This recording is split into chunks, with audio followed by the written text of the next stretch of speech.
Blue and red wash over the family photographs like bad stage lights. I'm standing in my own foyer with my hands loose at my sides, breathing in the sour bite of fresh paint and someone else's lavender cleaner. Two officers step inside, boots careful on the mat my wife picked out 22 years ago. Alyssa points at me from the hallway as if aiming a weapon. "That man broke in," she says.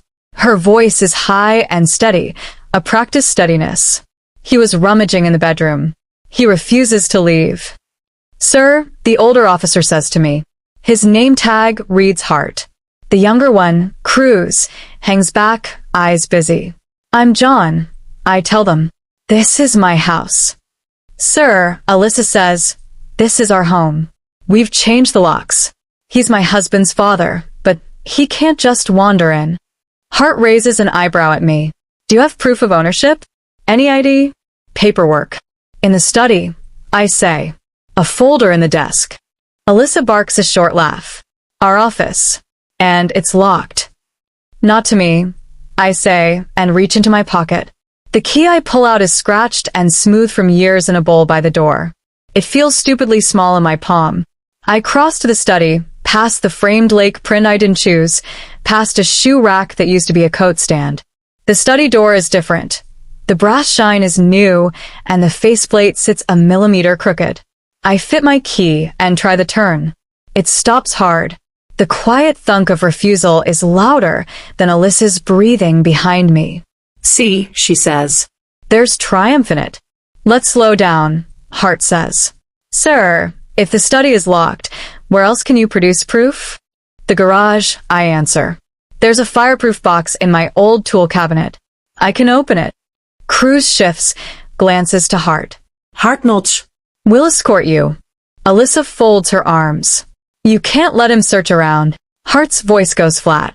"Ma'am, we're going to confirm what he says and keep everyone calm. That's our job." Mark appears at the edge of the hall like he's been magicked there. He's still in his work polo, the embroidered company logo half-peeled from too many dryer cycles. His hair is mussed in a way that means he's been running his hand through it, not sleeping. He won't meet my eyes. Shame has its own gravity. It pulls his gaze to the floor. "Dad, maybe we—" "Stay with Alyssa," I say gently. "It's fine." Hart and Cruz follow me through the kitchen. There are knives I don't recognize magnetized to the wall, where the corkboard used to be. The fruit bowl is acrylic now. My wife hated plastic with food. I pull the garage door handle and it sticks. Paint has sealed it a little at the edges. I lean my shoulder into it and the door lifts with a groan. The garage smells right. Motor oil and old sawdust, and the ghost of the cedar shelves I sanded one Christmas. My tool cabinet is where it's always been, near the freezer. Someone has wiped it down. The grease shadow along the bottom drawer is gone, like a scar buffed smooth.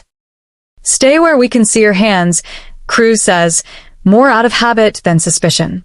I kneel anyway, feeling the concrete's cold in my knees. Bottom drawer, right side. The fireproof box. The combination dial is stupid simple, my anniversary, because I never thought I'd need to hide the number from the person it honored.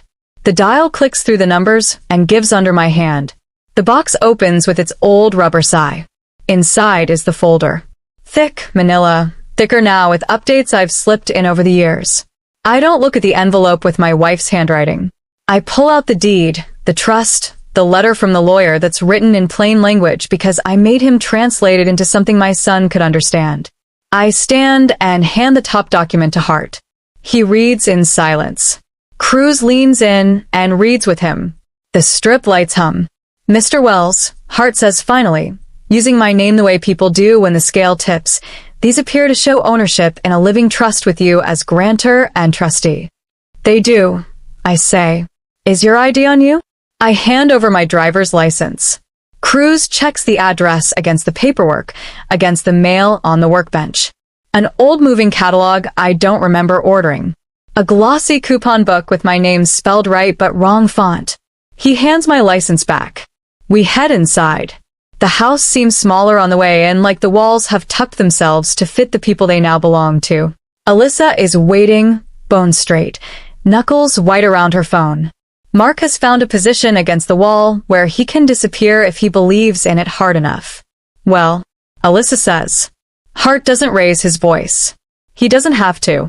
Ma'am, Mr. Wells has presented documentation indicating he owns this property.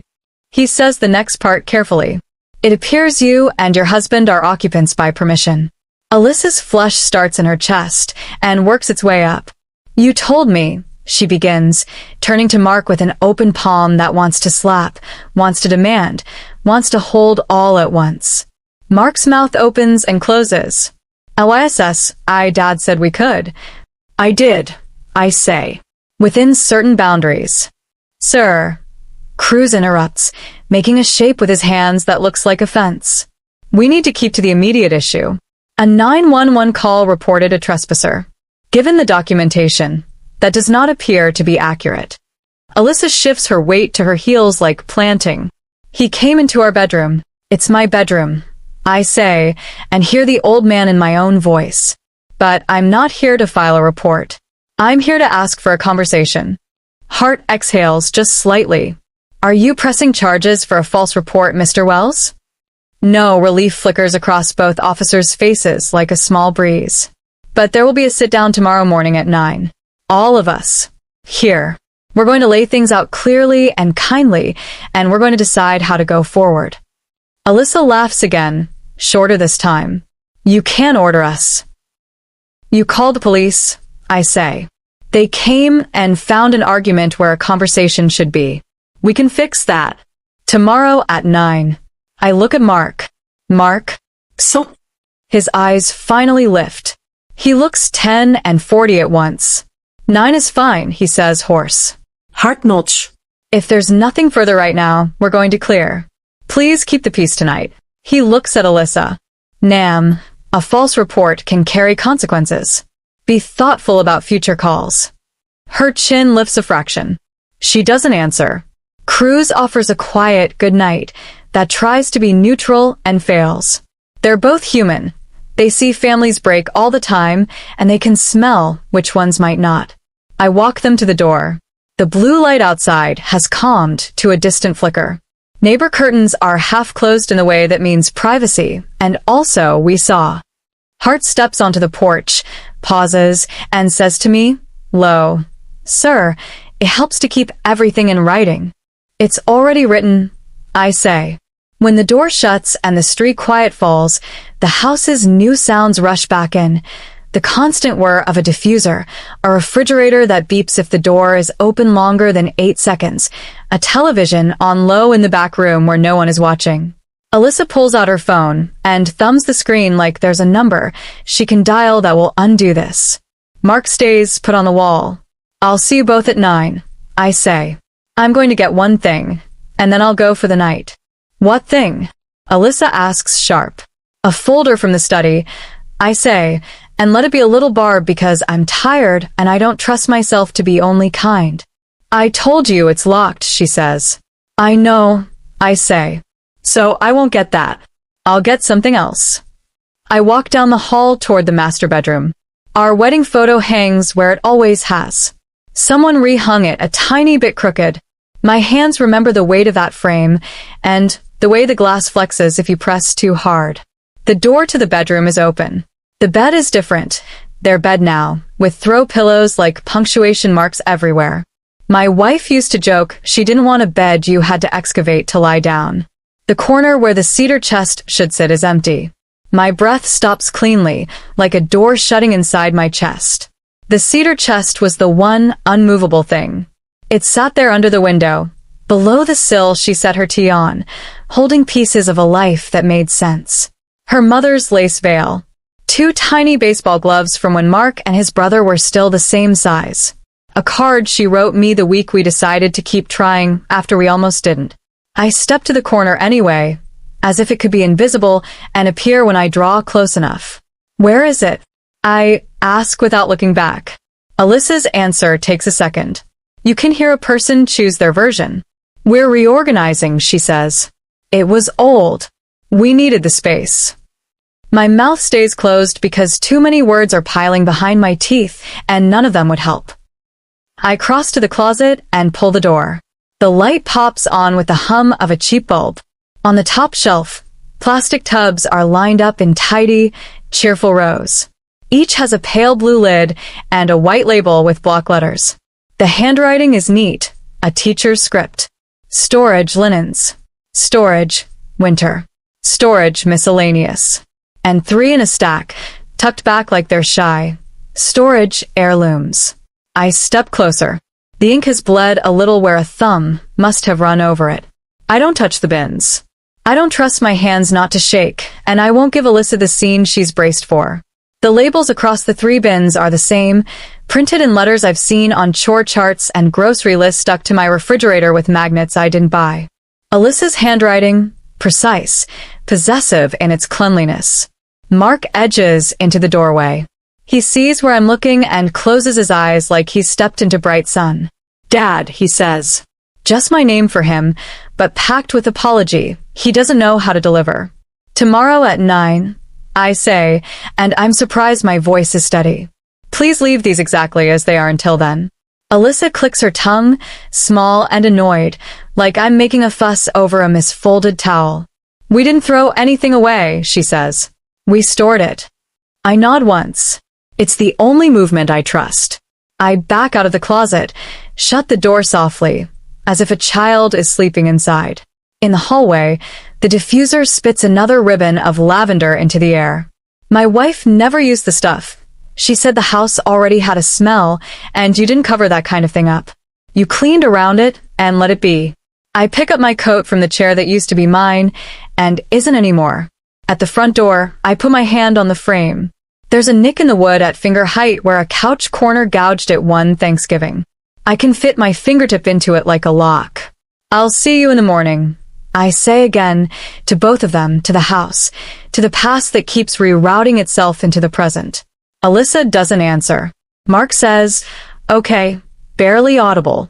I step out into the cool, sirenless night and pull the door closed behind me. The click of the latch is small, final. Out on the walk, the grass needs cutting. The porch light throws a long triangle onto the driveway, and in that slice of light, I can still see the outline where the cedar chest sat for 20 years, as clear as a chalk mark nobody bothered to scrub away. 6 months before the sirens, my heart decides to remind me I am mortal in the middle of a Tuesday. Not a grand collapse, just a hard thump and a wash of cold that sends me to the ER with a paper bracelet and a cardiologist who says the word scare too many times. They keep me overnight. Machines count me into morning, and I am suddenly aware of every empty chair in my house. When Mark brings me home, I hear my voice say the thing I haven't planned. "Move in. Both of you. Until you're back on your feet." We pretend I mean their money, not my fear of quiet. The bargain is simple, set at the kitchen table with the steady light of 3 p.m. and a bowl of fruit that still belongs to me. No subletting. No renovations. Big decisions get talked about. Alyssa squeezes my hand with both of hers and calls me a lifesaver. She smells like shampoo and wintergreen gum.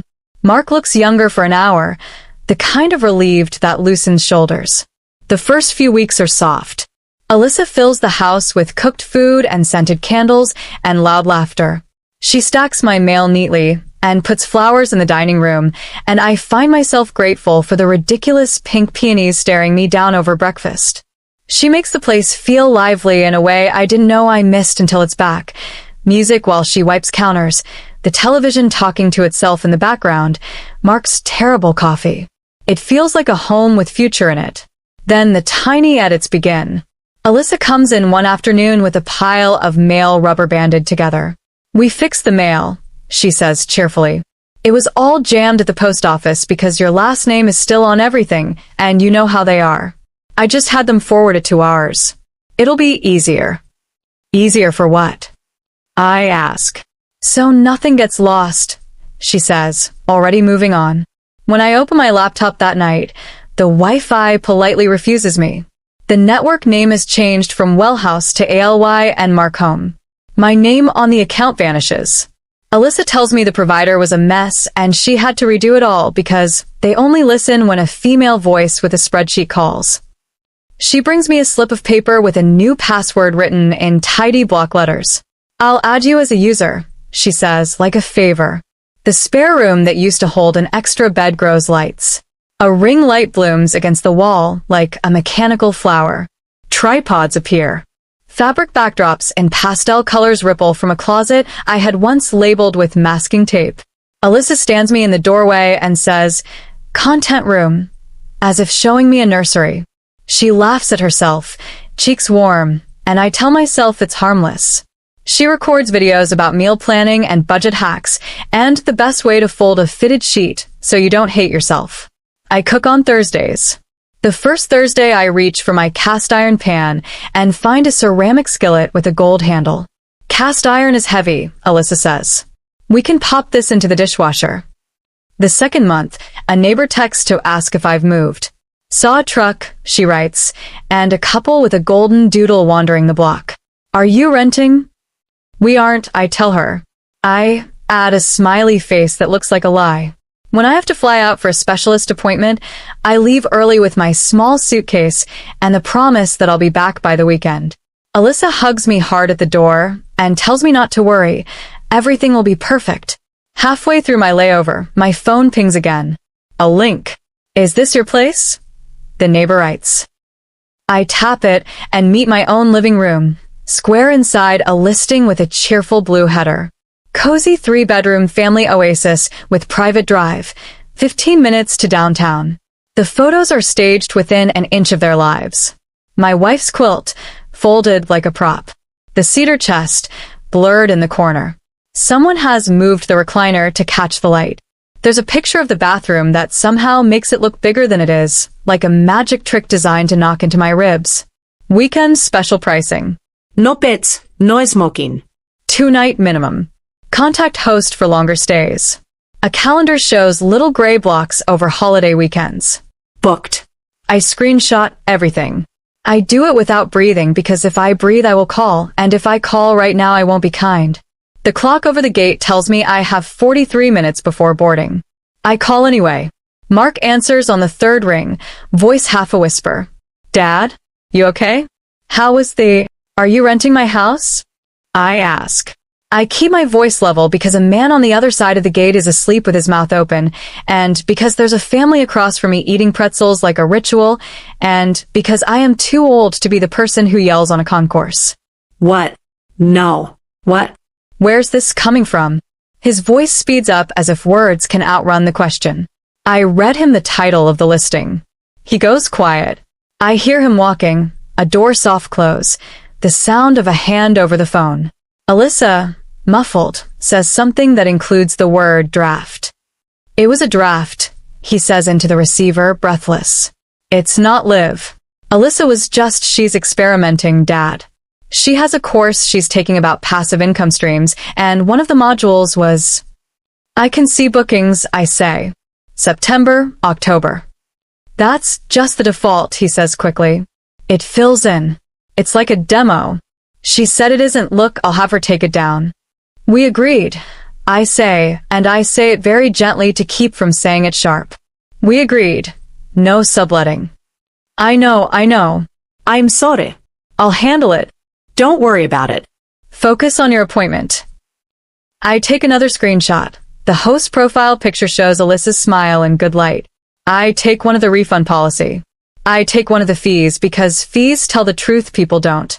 When the plane climbs, I look down at the wash of orange roofs and feel very small in a world I've maintained with lists for so long. I put my phone away. The man across the aisle wears a sweater the exact shade of a fall I once loved. I press my thumb into the armrest and make a quiet promise to myself to be careful with my anger. It's the expensive thing in me now. I come home a day earlier than planned, relief folded in my carry-on like a spare shirt. The house looks normal from the driveway. There's a car I don't recognize parked half on the curb. The front door has a piece of paper taped to it with blue painter's tape, neat as a school project. Notice to vacate. The font is one of those clean ones used in brochures.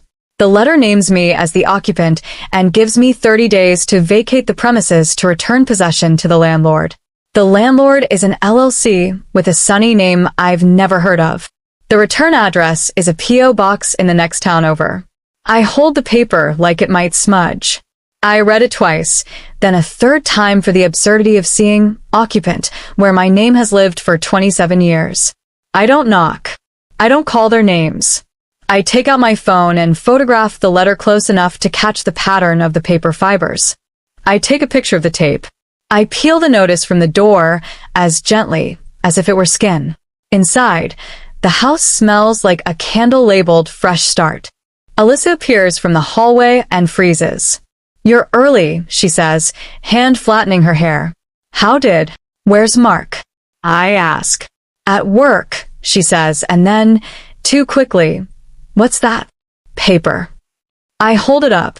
She smiles. It's bright and a little brittle. Oh, that.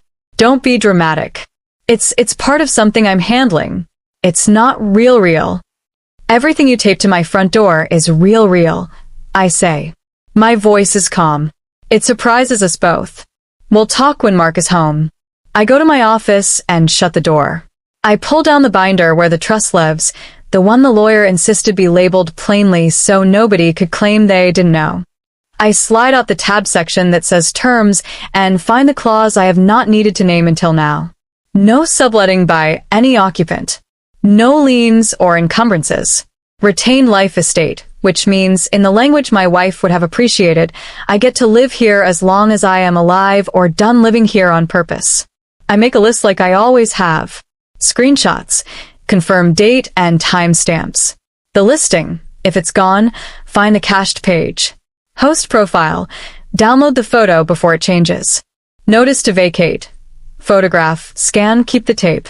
Call the HOA, get the bylaws again, the part about exterior changes and architectural approvals. I print the rules I already know, not because paper makes anything truer, but because paper sits in front of people until they have to look at it. The HOA emails back quickly, because they are built for fast indignation. Attached, the bylaws, the sample application for changes, and a note that says, as a reminder, any work visible from the street requires prior approval. A polite threat lives in the sentences. I file it with the others. That night, I do not eat in my kitchen. I eat a sandwich in my car looking at my own porch light. The bread sticks to the roof of my mouth like the house has decided to make every small thing a little harder. I sleep badly. There is a quality to new uncertainty that is louder in the dark. Morning brings a clearer head and the terrible productivity of anger with a job to do. I call the county building office and ask about any permits pulled for my address. The woman on the line clicks keys and tells me no applications in the last year. I thank her and make the note. By late afternoon, I have a folder thick enough to be a weight in my hand. It holds patience more than it holds paper.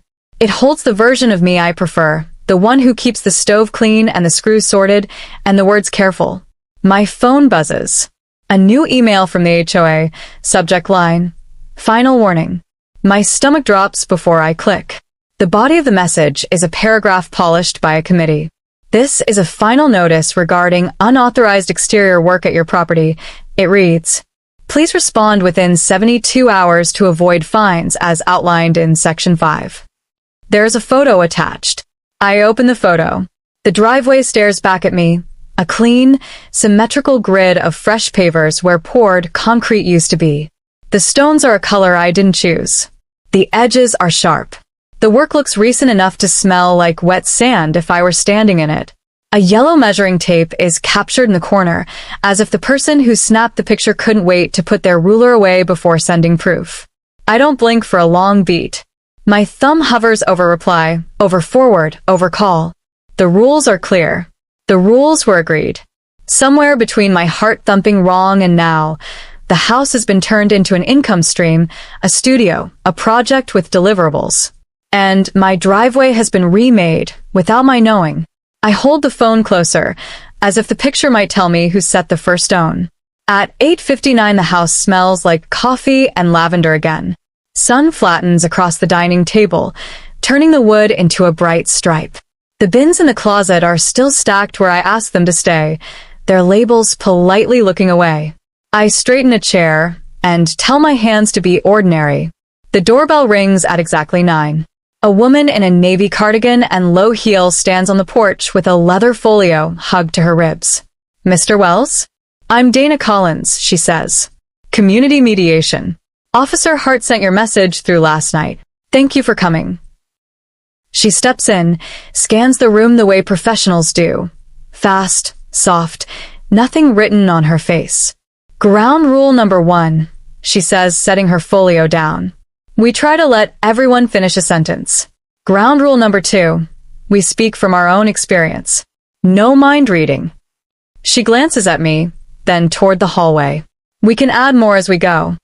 Alyssa arrives in a white sweater and a face that's already tight. Mark trails behind her in a shirt that still has the tag creased down the sleeve. They sit across from me like they're being graded. Dana folds her hands. Thank you for making the time this morning. Mr. Wells, you asked for this meeting. Do you want to start by describing what you're hoping to accomplish? I want clarity, I say, and a plan we can all live with. Alyssa blows a small breath through her nose. Danalixa think. We'll get to everyone. I slide a neat stack of paper from a folder. My pulse in my wrists is stupidly loud. I'm going to lay out facts, not judgments. I look at Mark, then at Alyssa. Counselor terms us to use as statements, so I invited you to live here after my hospital stay. I set 3 conditions: no subletting, no renovations, and we talk before big decisions.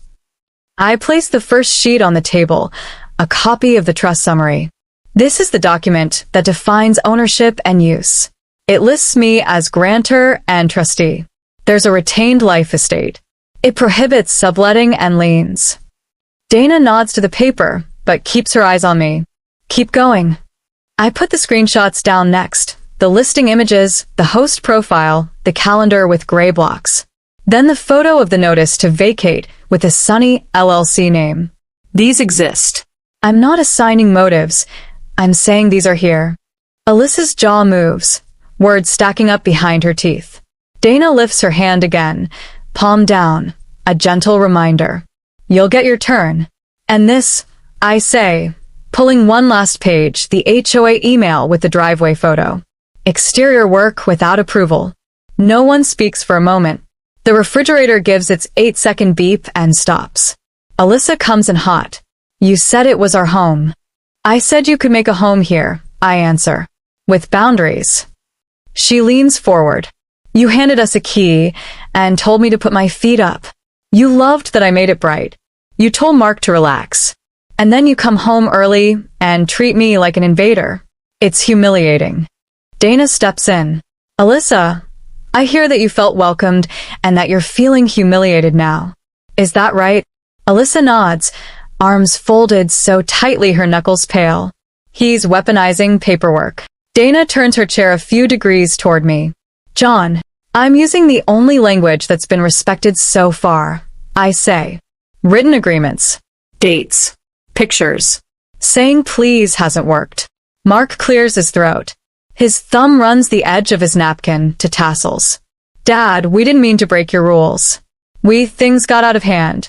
Then let's bring them back in, I say.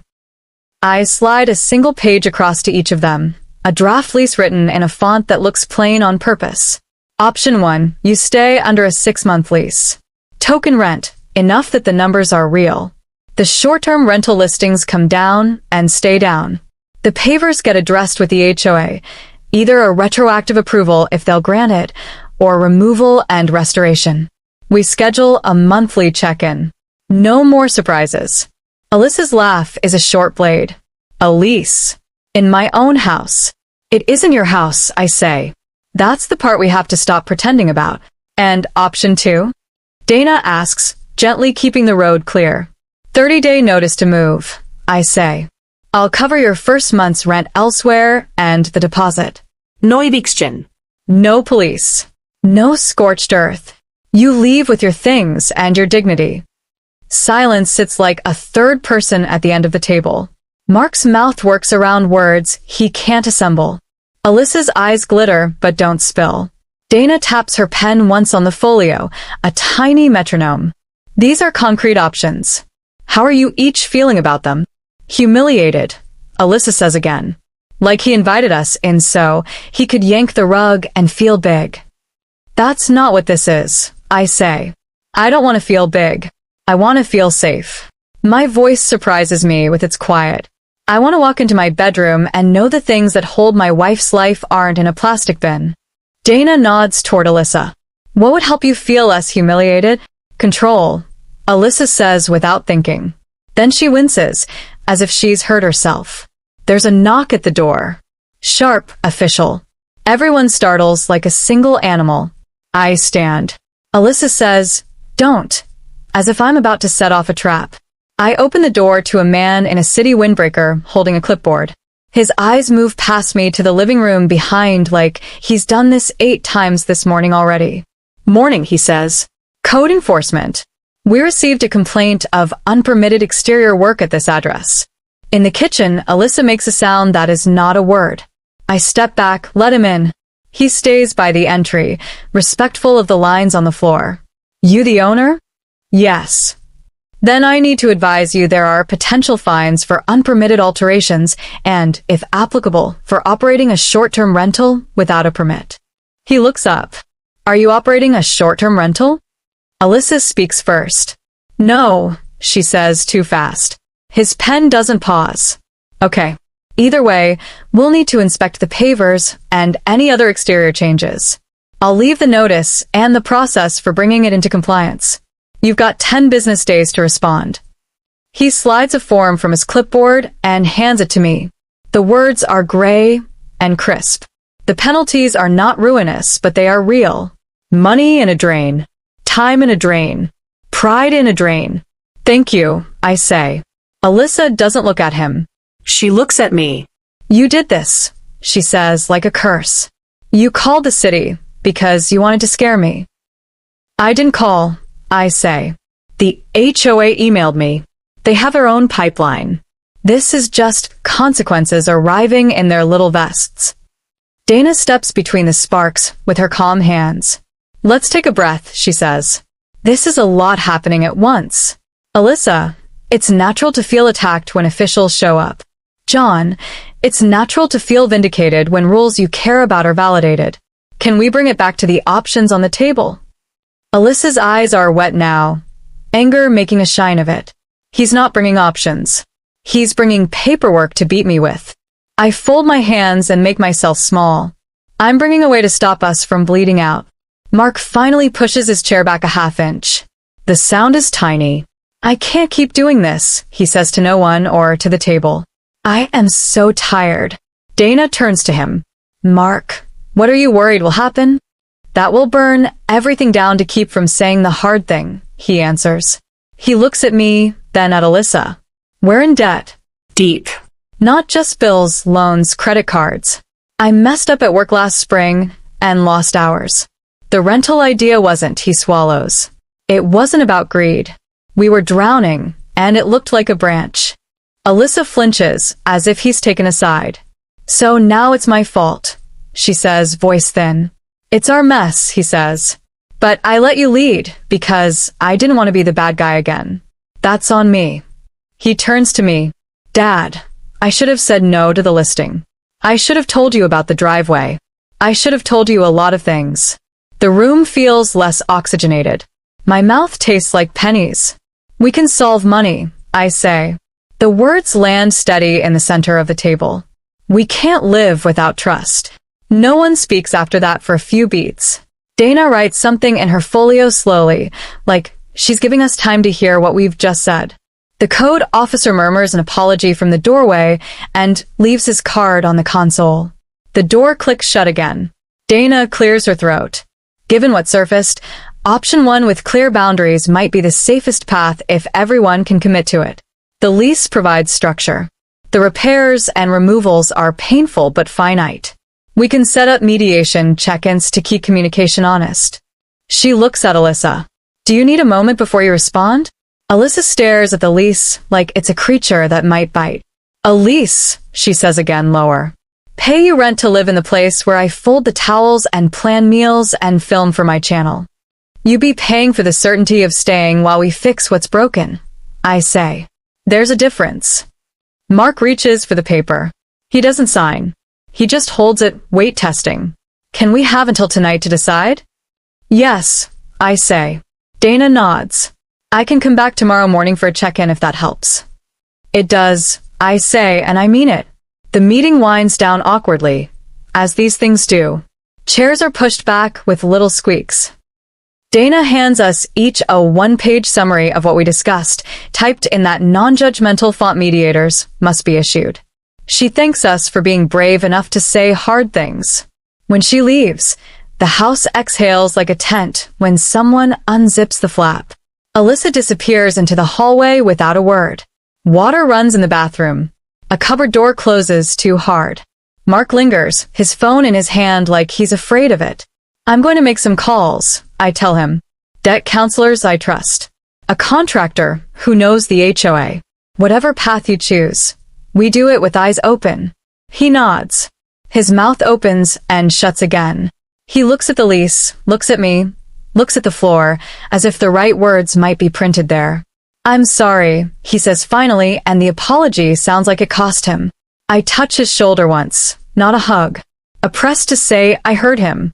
I gather my papers, tuck them away. He turns toward the hall.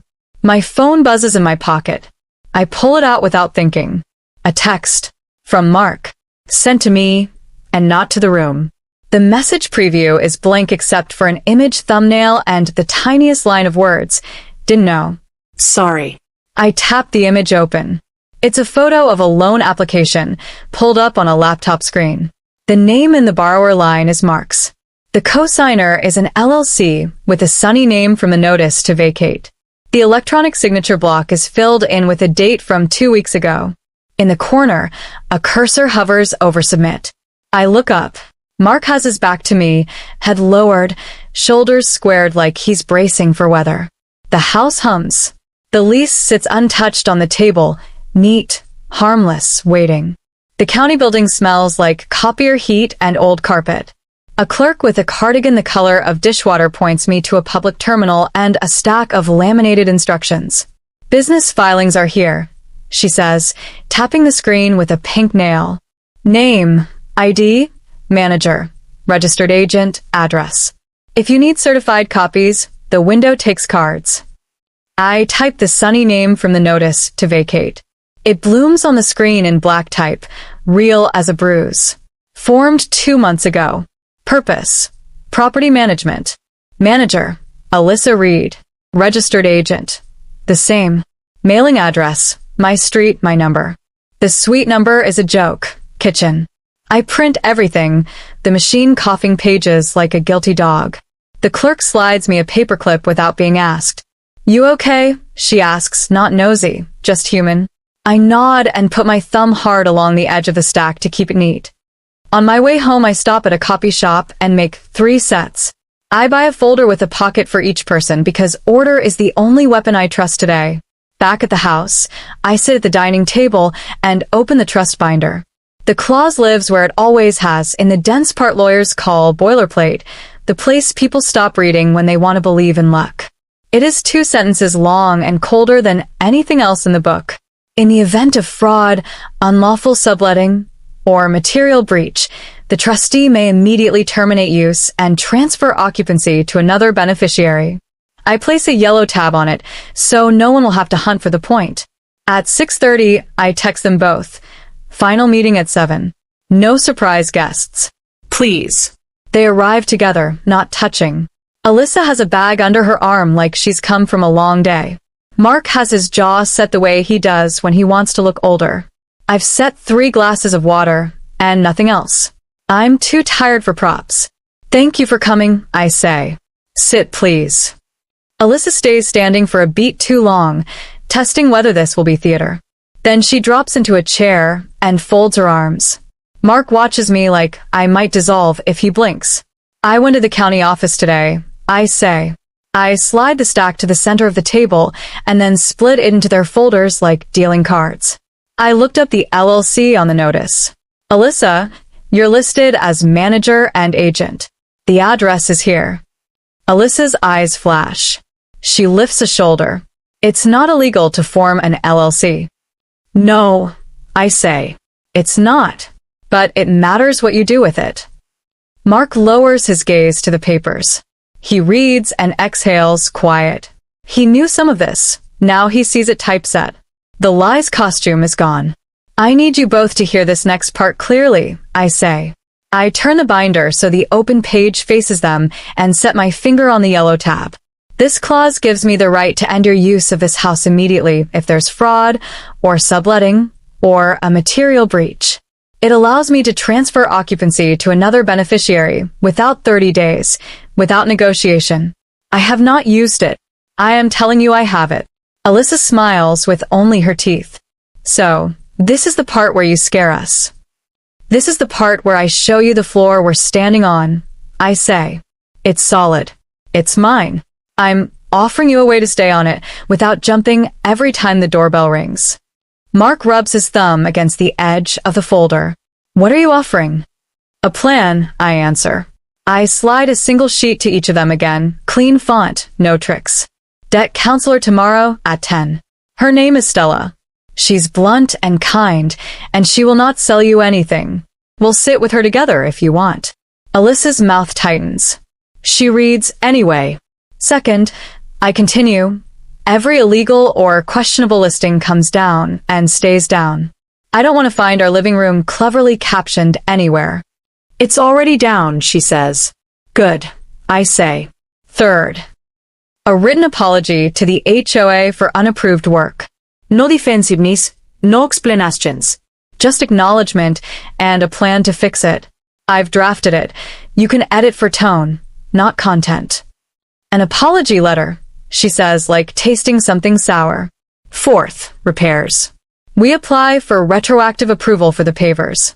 If they say no, we remove them and restore the driveway to compliance. I've already called a contractor who will give us a quote tomorrow afternoon. And fifth, Mark asks, almost gentle, bracing for the part that will hurt. Fifth is the structure that keeps us from ending up here again, I say. A 6-month lease.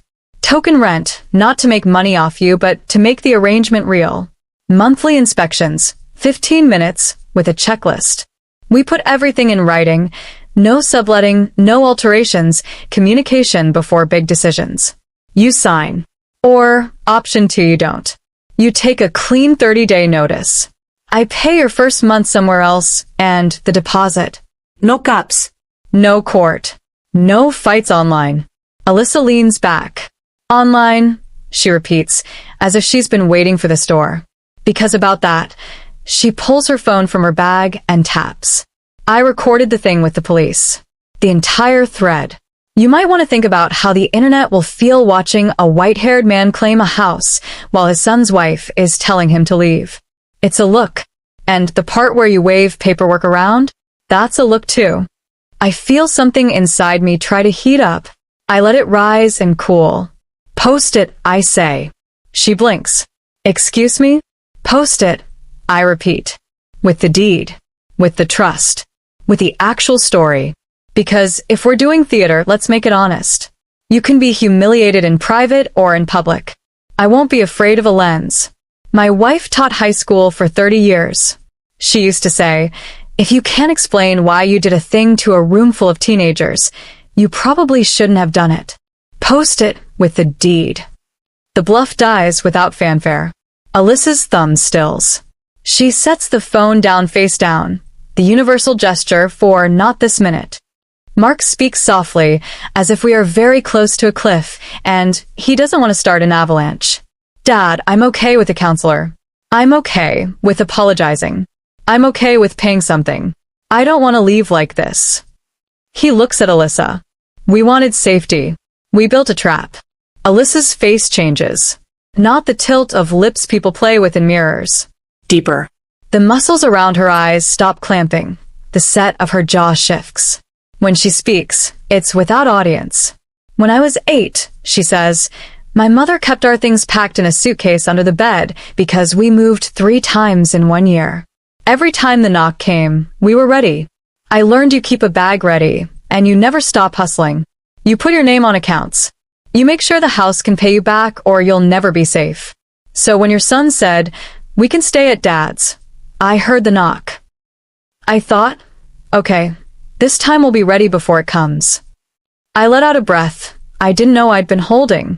I'm not a landlord with a stopwatch, I say. I'm a man with a heart that hiccuped and a house full of a woman I loved.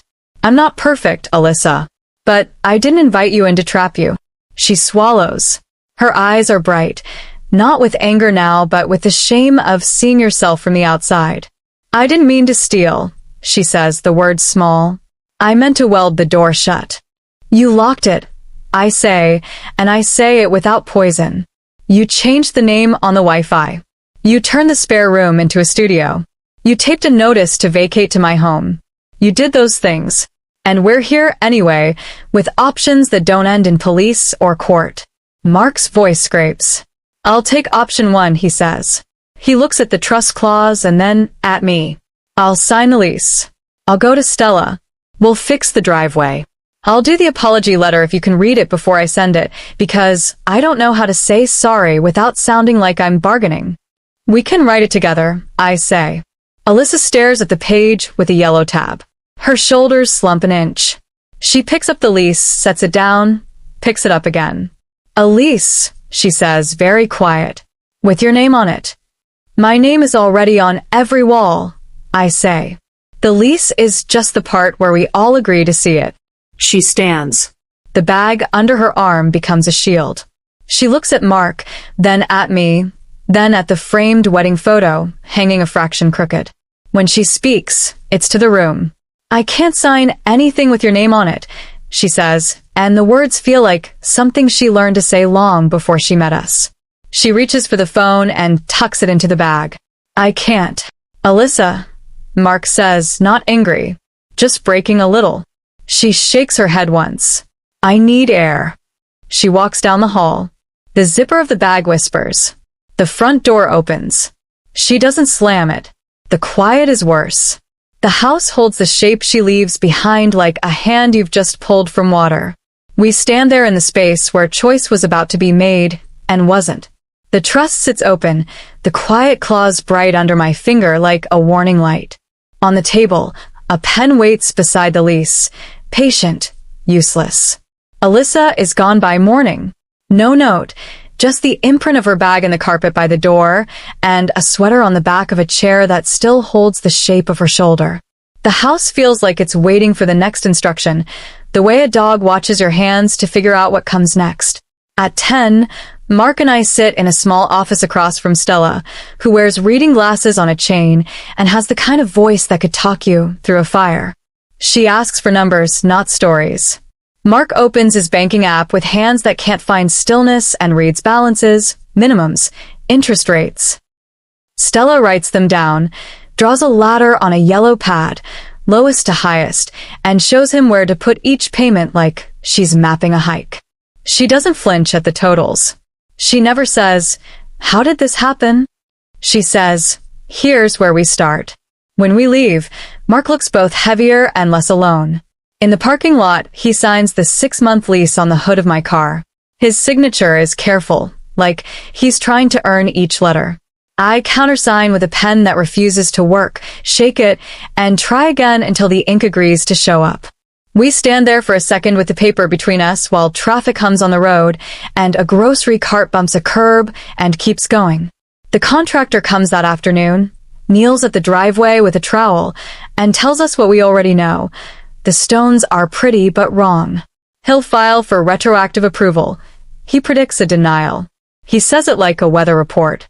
He gives a number to pull them up and pour concrete to match the neighborhood. It's a mean number. We agree anyway. You pay to put back what should never have been disturbed. The HOA fine is not forgiven, but it's reduced when we show the plan. The board president pretends the reduction is mercy. Really, it's a spreadsheet line they can defend if someone complains. Mark writes the apology letter, and we carve half the air out of it together. He deletes the line that says we were just trying to improve things because excuses sweat through even the best paper. He keeps the sentence that says, "We understand rules protect everyone." He reads it out loud before he sends it, voice catching on the word, understand, like it's new to his throat. I pull my wife's memory chest back into the bedroom with the contractor's dolly because I don't trust my back or my anger to do it alone. The lid sticks for a moment. Cedar remembers being closed. It opens and the room fills with that dry, clean smell that lives somewhere between wood and air. I touch the lace veil like a blessing and say her name out loud, soft, because it helps. I put the chest precisely where it lived before, as if the floor has a muscle memory I can honor. Mark and I work small. He cancels subscriptions. I cancel my plan to say anything snide about the ring light when I see it in the hallway. We call the city inspector. He comes to look at the work order, checks boxes, tells us he'll come back when the pour is done. He doesn't smile, but he leaves us with a sense that days can be stitched together if you keep sewing. On the 6th night, I make dinner and leave a plate in the fridge with Alyssa's name on a sticky note. It's not a peace offering so much as a way to make the house say, we're not a battlefield. On day 7, Mark texts once. No word. He sleeps on the couch with the television on mute and the captions ticking across the bottom like gossip. She returns on the 8th day at dusk. No theatrics, no camera held high to change the power of the room. Her hair is pulled back like she's been driving with the window down. She puts her bag on the floor and looks at me and then at the kitchen island, as if her apology has a specific place it needs to land. I'm sorry, she says. Not fast. Not hedged. For the locks. For the listing. For the letter. For turning the house into something it didn't ask to be. We stand in the triangle of hallway, kitchen, living room, all our words having to travel through the air that's seen everything. I nod. Thank you. She pulls an envelope from her bag and slides it across the island. For the HOA, she says. Signed. I can email it too. We read it together. It isn't perfect. It is sincere. I ask if she wants to change. We didn't know the process, too. We didn't follow the process. And she nods, eyes wet, and takes the pen. When it's done, she sets the envelope down, then picks up the lease. Her hand trembles. I'll sign, she says. I meant what I said about names. It's hard for me to see yours on a document that tells me where I live. But this is my mess to clean, not my hill to die on. She signs. The line curves a little in the middle, then resolves. Mark exhales like someone who has been holding a plank a second too long.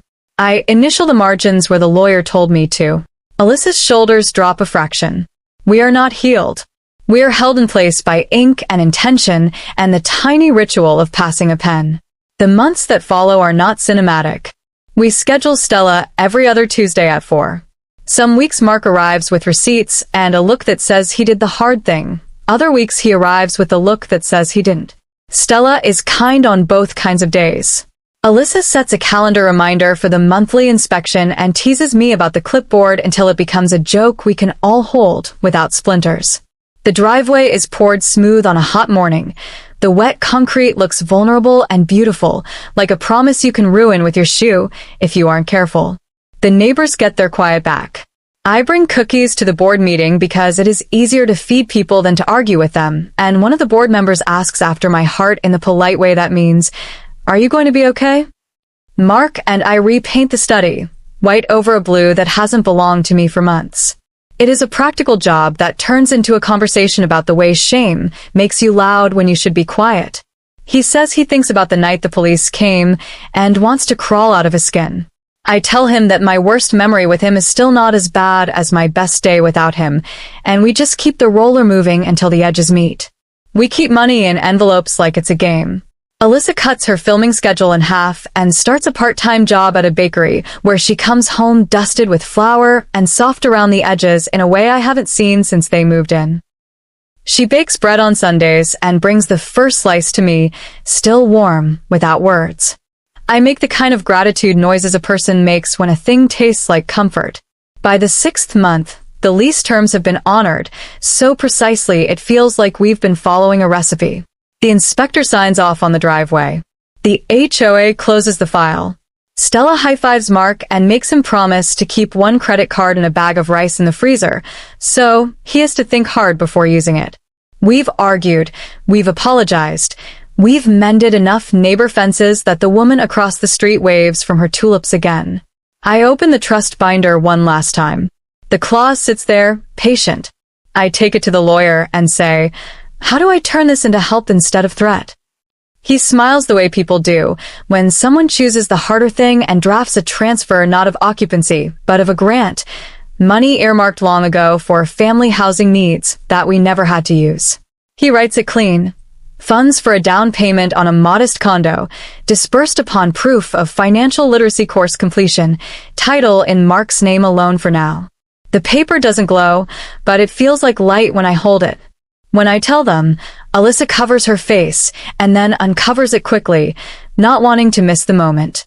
Mark asks me to repeat it. Ido slower. The condition makes sense to them without argument. They pick a course at the community college, Tuesday nights, $60 apiece, and I watch them take notes like teenagers trying to pass a class they care about. On the last night, Alyssa elbows Mark when he answers a question about compound interest, and the instructor says, exactly. We tour the condo on a sun-tired afternoon. It's on the second floor. Windows face a maple tree that will explode red in October. The kitchen is small, but there is a ledge exactly the size of a loaf of bread by the window. The carpet is beige and clean. The building hums with the secrets of other people making dinner. Alyssa turns the tap and lets the water run because she wants to hear its voice. Mark opens and closes a bedroom closet like he's testing the idea of being able to hang a shirt where nobody else has ever hung one. At the final walkthrough, the realtor hands him a fob and a metal key on a ring. I add another small envelope to the stack. Alyssa looks at me, confused. We already have the keys, she says. These are yours, I say, and put the envelope in her palm. This, I add, lifting the other envelope, is a key to my front door. She stares at it like I've given her a bird. Why? Because family should knock, I say, but never feel shut out. Mark presses his lips together, nods like he needs to build some kind of dam if he's going to stand up for the next minute. Alyssa opens the envelope and touches the key's teeth with her fingertip like they might bite. She slips it on her ring, and it catches the light, ordinary and enormous. We stand in the empty living room and listen to the building breathe. No one makes a speech. The maple shifts its leaves against the glass like applause with manners. I think about the first night of blue lights and how loud shame can be. I think about rules and mercy and the way a clause can be a blade or a bridge depending on the hand that holds it. When we walk out, I let them go ahead and watch the way their shoulders lean together under the hallway fluorescence. I feel tired in the good way, like the end of a long shift where everything was hard and worth it. Back at my house, I set my keys in the bowl by the door and glance down the hall. The cedar chest sits in its corner, steady as a heartbeat. The air smells like the thing it has always smelled like here, wood and soap and the possibility of dinner. I lock the door without dread. I set tomorrow's list on the counter and turn off the lights, and the dark that comes is quiet and almost kind.